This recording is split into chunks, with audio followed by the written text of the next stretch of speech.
Oke, Assalamualaikum warahmatullahi wabarakatuh.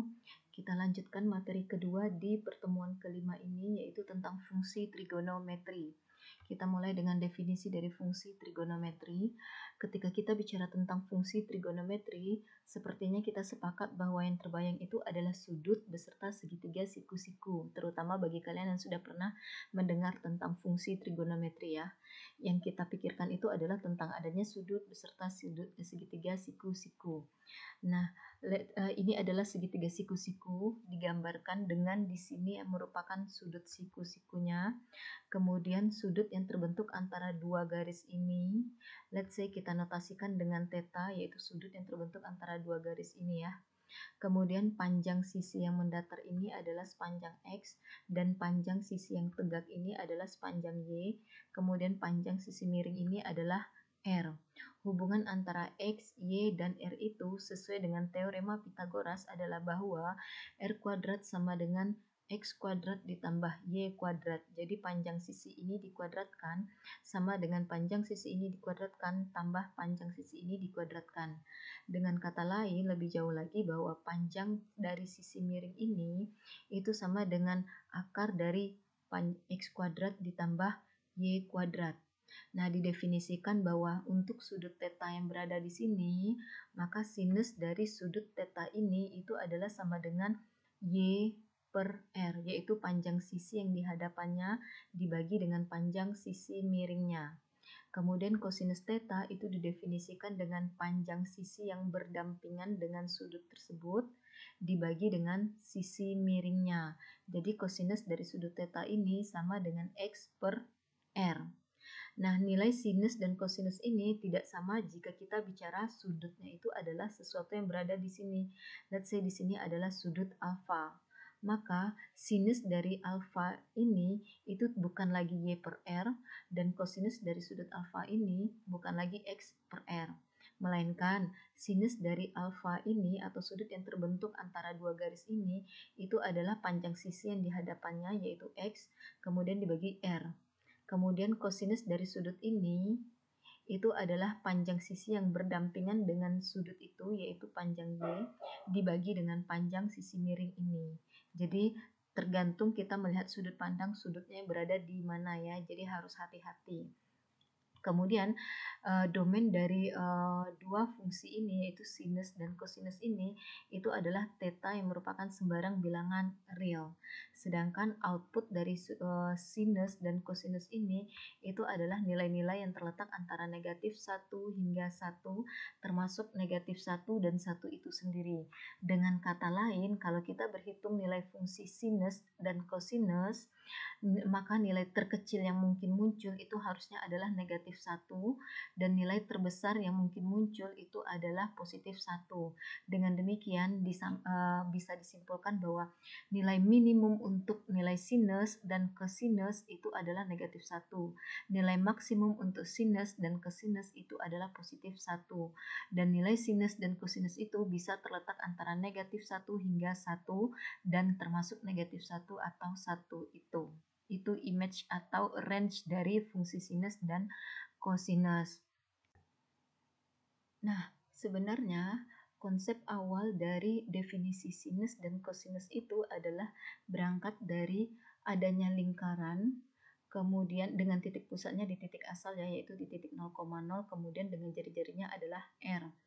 Nah, maka sinus dari berangkat dari panjang busur ini, yaitu dari titik ini di sumbu X positif ke titik ini, sinus dari panjang busur ini didefinisikan sama dengan Y dibagi R, di mana bahwa itu menunjukkan bahwa sinus dari theta ini atau sudut yang terbentuk dari sumbu X positif ke garis R.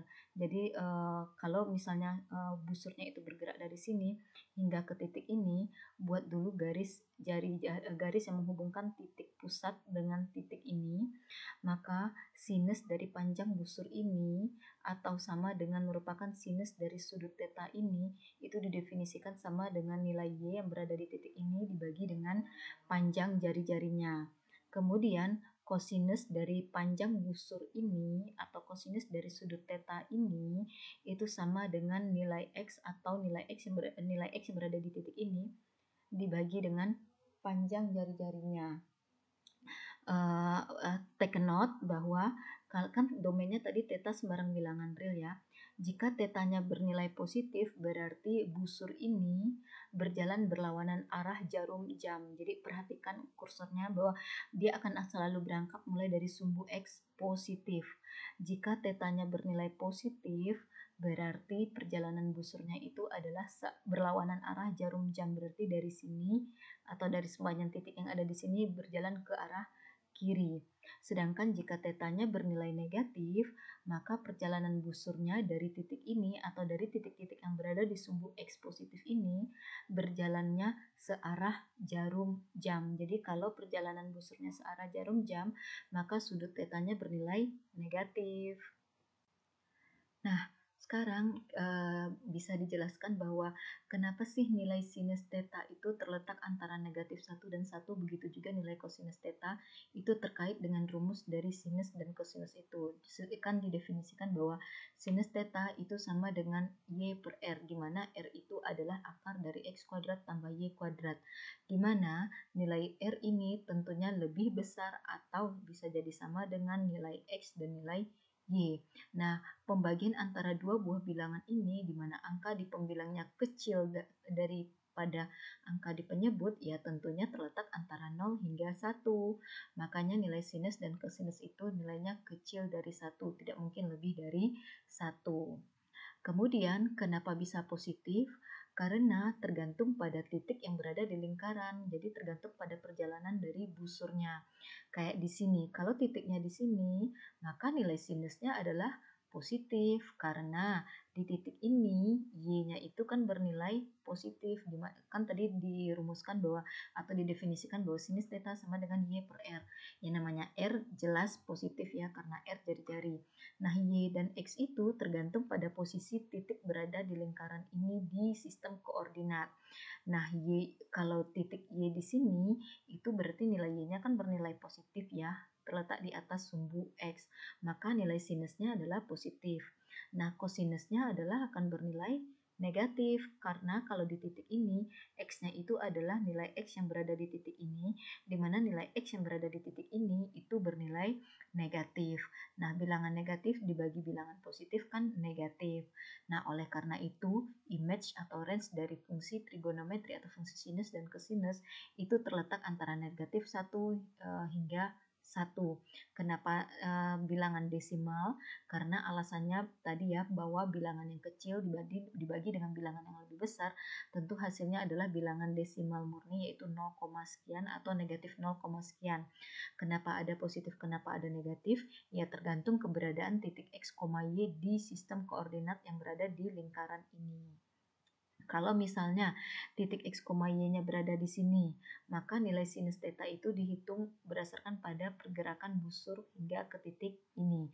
Di mana di sini nilai Y-nya bernilai negatif, maka sinusnya negatif. Kalau kemudian X-nya bernilai positif, maka di titik ini nilai kosinusnya positif. Nah, berdasarkan pada itu, maka kita bisa dituliskan atau disampaikan bahwa berikut adalah nilai sinus dan kosinus. Sebelumnya, biasanya sudut itu ada yang diukur dengan derajat, ada juga yang diukur dengan radian. Jadi yang ini maksudnya adalah sudut 0 derajat, sudut 30 derajat, sudut 45 derajat, 60 derajat, 90 derajat, dan seterusnya. By the way, ini baru beberapa sudut istimewa. Nah, sudut istimewa itu adalah sudut dengan kelipatan 30 atau 45 ya. Jadi kalau kelipatan 30 berarti kan 30, 60, kemudian 90, kemudian ada 120 itu masuk kategori sudut istimewa sebenarnya tapi tidak dicantumkan di sini karena di sini saya ngambil perwakilan saja. Kemudian kelipatan 30 berikutnya 150, kemudian 180, 210, 240 dan seterusnya. Kemudian kelipatan 45 itu adalah 90, kemudian 135, kemudian 180 dan seterusnya ya. Kemudian sudut yang diukur dengan derajat seperti ini itu bisa juga dinyatakan dalam radian seperti ini. ya, yaitu 0 pi per jadi mulainya itu adalah di sini, yaitu sudut 180 derajat itu sama dengan pi radian. Nah, yang lainnya mengikuti pada jika sudutnya dalam satuan derajat adalah 30, maka radiannya diukur dalam radian itu adalah pi per 6. Begitu juga yang lainnya, kalau sudut 45 derajat itu sama dengan pi per 4, sudut 60 derajat sama dengan pi per 3, sudut 90 derajat sama dengan pi per 2, dan sudut 360 derajat itu sama dengan 2 kali 180, sehingga sama dengan 2 pi. Kemudian 180 derajat itu sudah disampaikan ya, bahwa dia sama dengan pi radians, atau nilai pi itu kan kita tahu ya sekitar 3,14. Jadi pi radians itu atau sudut 180 derajat sama juga nilainya dengan 3,14 radians, sekitar segitu ya. Dengan demikian, maka 1 derajat itu sama dengan 0,017453 radian, sekitar segini ya, diperoleh dari 3,14 ini dibagi dengan 180. Kemudian 1 radians itu sama dengan sekitar 57,29578 derajat. Angka ini diperoleh dari 180 dibagi 3,14. Oke, perhatikan ini adalah nilai sinus untuk sudut-sudut yang terkait dengan judul kolomnya ini. Artinya membaca tabel ini adalah pada sudut 0 derajat atau sudut 0 radian, maka nilai sinusnya adalah 0. Pada sudut 30 derajat atau sudut pi per 6 radian, maka nilai sinusnya adalah setengah.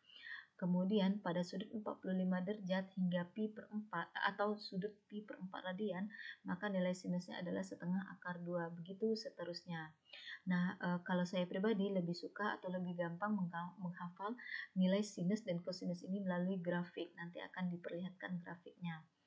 Kemudian untuk nilai kosinus pada sudut 0 derajat atau sudut 0 radian, maka nilai kosinusnya 1.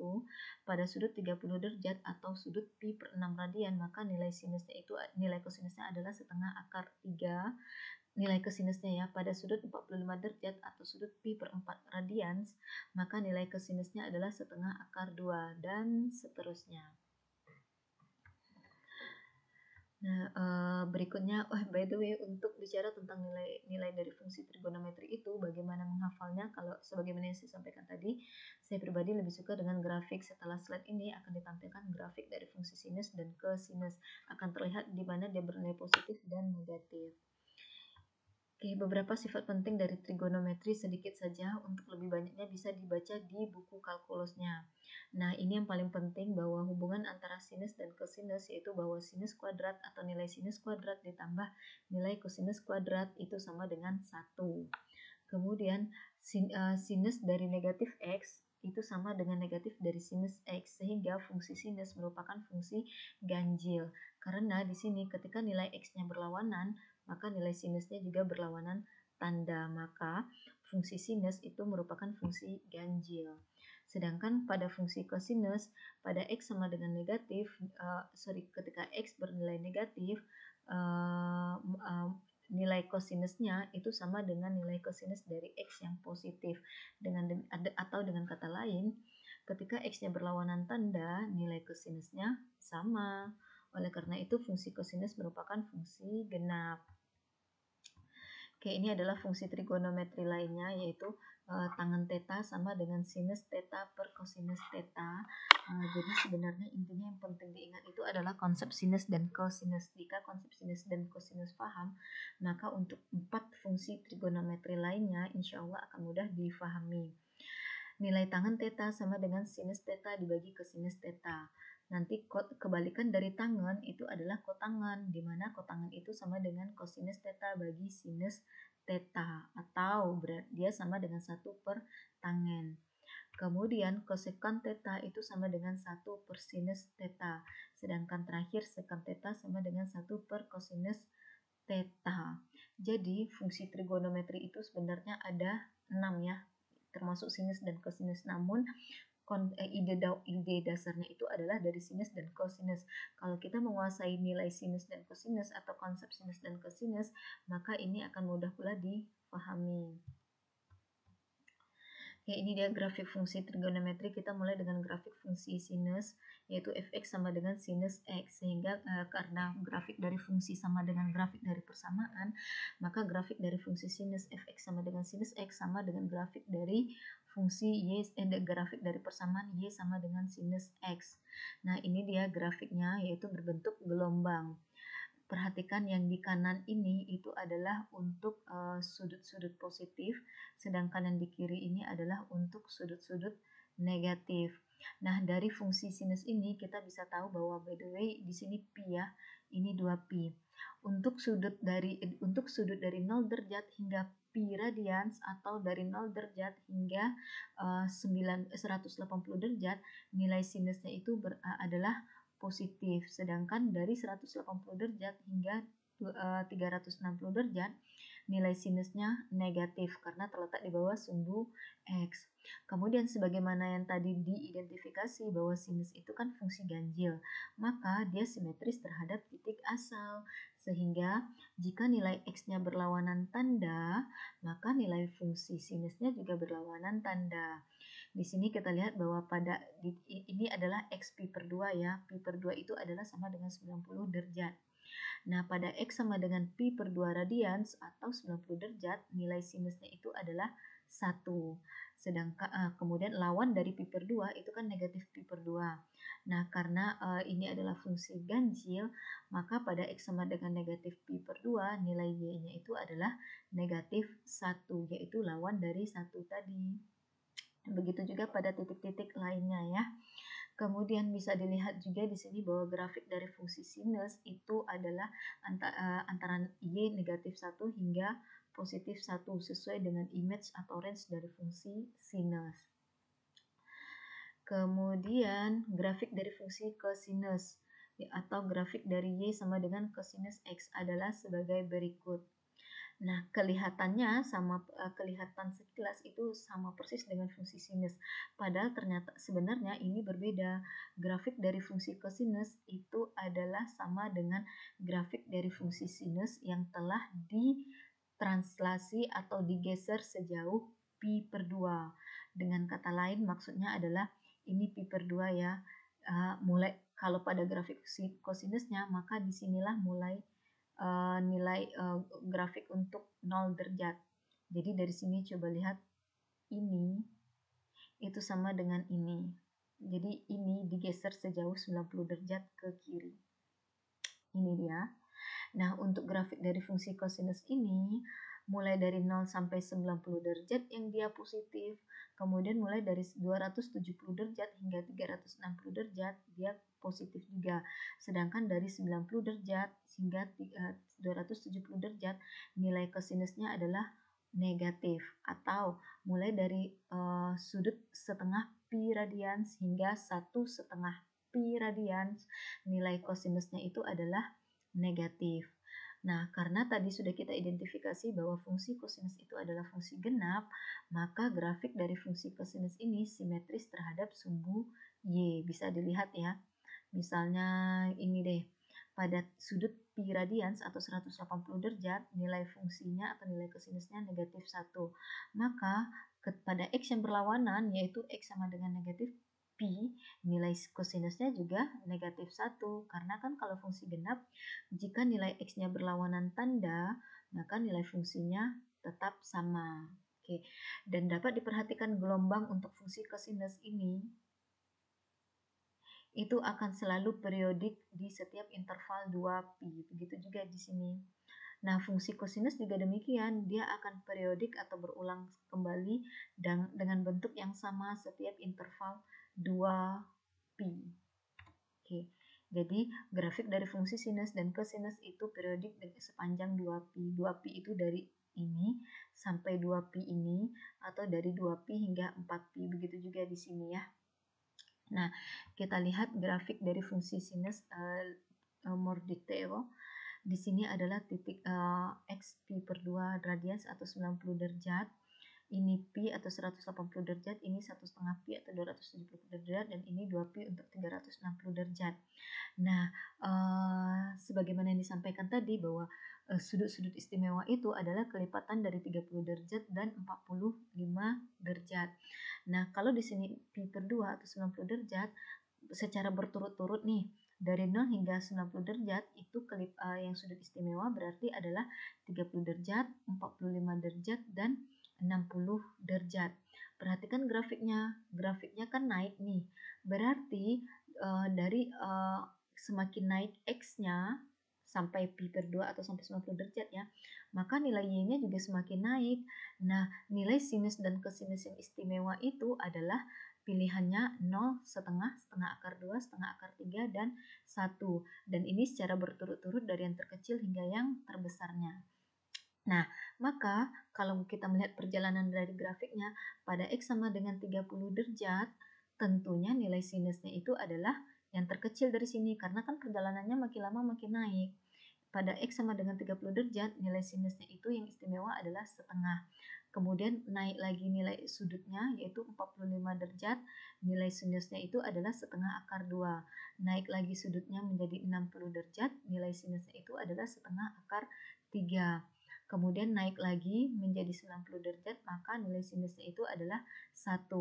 Jadi yang perlu diingat sebenarnya untuk grafik fungsi sinus, kalau membayangkan grafiknya adalah nilai sinus pada 90 derajat, 180 derajat, kemudian 270 derajat, dan 360 derajat. Yang lainnya itu pilihannya adalah 0, setengah, setengah akar 2, setengah akar 3, 1, kemudian negatif setengah akar 2, negatif setengah akar 3, negatif 1. Nah, sekarang untuk nilai sinus dari sudut 90 derajat hingga 180 derajat ini. Ini kan nilai X-nya membesar, namun nilai Y-nya mengecil. Berarti setelah 90 derajat, sudut istimewa berikutnya adalah ditambah 30 derajat, yaitu 120 derajat. Nah, 120 derajat karena ini adalah menurun, yang tertinggi bergerak. Kalau menurun berarti ininya juga menurun nilai sinusnya ini. Mulai dari setengah akar 3, kemudian sudut istimewa setelah 120 derajat itu adalah 135 untuk kelipatan 45. Yaitu nilai sinusnya adalah setengah akar 2. Kemudian setelah itu sudut istimewanya adalah ditambah lagi 15 derajat, dari 135 adalah 150 derajat. Nilai sinusnya itu adalah setengah. Oke, karena menurun ya. Kemudian sampai di pi nilai sinusnya adalah 0. Oke, begitu juga untuk di sini. Makin besar ini makin turun. Makin turunnya untuk nilai negatif itu adalah negatif setengah akar 2, negatif setengah akar 3, kemudian hingga ke negatif 1. Kemudian dari 270 derajat naik. Nah, saya pikir atau mungkin beberapa kalian punya trik lain yang sudah biasa kalian kuasai waktu di SMA, bagaimana cara menghafal nilai sinus dan kosinus. Oke, ini untuk kosinus cara membacanya sebenarnya sama saja ya. Dari 0 sampai pi per 2 grafiknya turun. Semakin besar nilai X-nya hingga pi per 2 nilai grafiknya turun. Berarti di sini, jadi dihafalkan grafiknya sih, tapi pastikan ketemu bahwa titik potong dengan sumbu X-nya itu adalah di 90 derajat dan di 270 derajat. Sedangkan kalau grafik sinus, titik potong dengan sumbu X itu adalah pada titik 0, 180 derajat, dan 2 pi. Berikutnya adalah kelipatan dari 90 derajat, titik potong dengan sumbu X-nya. Titik potong dengan 180 derajat maksudnya. Jadi kalau sumbu fungsi sinus itu titik potong dengan sumbu X-nya itu adalah pada titik 0 derajat, pada titik positif negatif 180 derajat, pada titik positif negatif 360 derajat, dan seterusnya nanti ditambah 180 derajat ya kelipatannya. Sedangkan untuk fungsi kosinus, titik potong dengan sumbu Y itu adalah kelipatan 90 derajat. Jadi bukan 90 derajat sih. Nggak bisa dibilang kelipatannya di sini. 90 derajat, kemudian 270 derajat, kemudian nanti ditambah lagi 180 derajat. Jadi titik potong dengan sumbu X itu adalah dengan jarak sejauh 180 derajat, sama halnya seperti fungsi sinus tadi. jarak antara titik potong sumbu X, jarak titik yang merupakan titik potong dengan sumbu X itu adalah sejauh 180 derajat.